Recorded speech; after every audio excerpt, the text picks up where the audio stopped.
அனைவருக்கும் வணக்கம். தெய்வீக பலன்கள் சேனல் சார்பாக தங்களை அன்புடன் வரவேற்கிறோம். இன்று நம் காணொலியில் காண விரும்புவது மனிதர்களிடையே சிறந்த ஜாதகம் என்று எதனை கூற முடியும் என்பதை பற்றி இந்த காணொலியில் விரிவாக பார்க்கலாம். வாருங்கள் காணொலிக்கு செல்லலாம். மறக்காமல் ஒரு சப்ஸ்கிரைப் செய்யவும். ஜாதகத்தில் முக்கியமாக லக்னாதிபதி வலுப்பற்றிருக்க வேண்டும். ஆட்சி உச்சம் பெற்றால் மிக நன்று. அதுவும் லக்னாலத்திலேயே ஆட்சி உச்சம் பெற்றுதல் மிக மிக சிறப்பு. லக்னாதிபதி 6, 8, 12 மறையக்கூடாது. நீசம் பெற்றிருந்தால் நீசாபங்க ராஜயோகம் பெற்றிருக்க வேண்டும். குரு பார்வை லக்னாதிபதி மீதோ லக்னத்தின் மீதோ அல்லது சந்திரன் மீதோ பட வேண்டும். ஏனெனில் குரு பார்வை கோடி நன்மை தரும். குரு லக்னத்தை பார்த்தாலோ அல்லது லக்னத்தில் இருந்தாலோ ஜாதகர் நல்லவர், நியாயமானவர், சிறப்பானவர் என்று அர்த்தமாகும். உச்சம் பெறும் கிரகங்கள் லக்னாதிபதிக்கு சுபகாரனாக இருந்திட்டால் சிறந்த யோகம் ஏற்படும். கிரகங்களுக்கு மேல் உச்சம் பெற்றால் அரசனுக்கு கொடுத்த யோகம் பெறுவார்கள். கிரகங்கள் உச்சம் பெற்றால் பெருந்தலைவர், IAS பெரிய நிதிய அதிகாரியாகவும் தலைவராகவும் இருப்பார்கள். கிரகங்கள் உச்சம் பெற்றால் யோகமான வாழ்வு அமையும். கிரகம் உச்சம் பெறுதல் நலமான வாழ்வு. உச்சம் பெற்றவர் ஒருவருக்கொருவர் பார்வையிடக்கூடாது.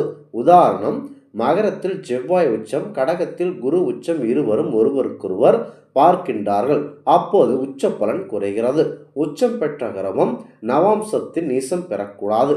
அவற்றிருந்தால் அது பலனளிக்கும். அடுத்ததாக என்ன கூறுவது என்றால், லக்னாதிபதியின் சுபக்காரர்கள் அதிக எண்ணிக்கையில் ஆட்சி பெற்றிருந்தாலும் சிறப்பான யோகங்கள் ஏற்படும். அவ்வாறான ஜாதகர் வாழ்வில் முன்னேறுவார்.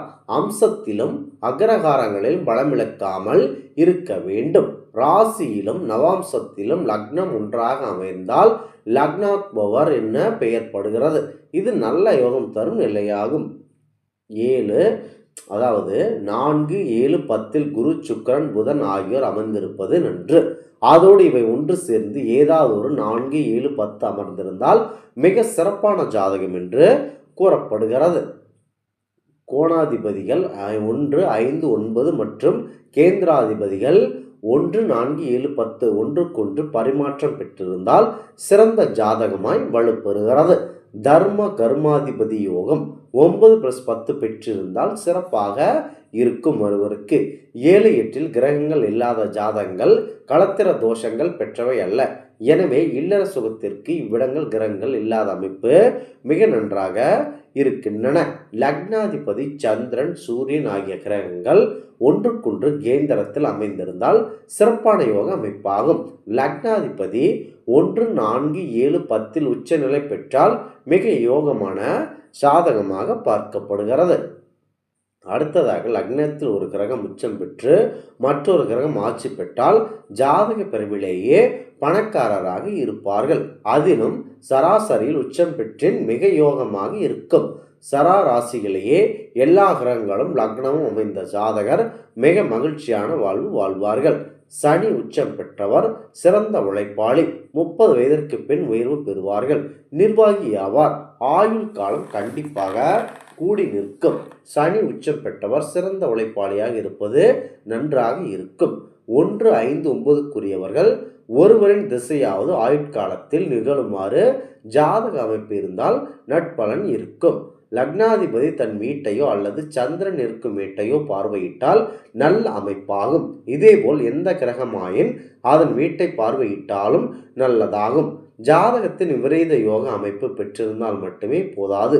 6, 8, 12 இடம் மாறி இருந்தால் பரிவர்த்தனை செய்தல்.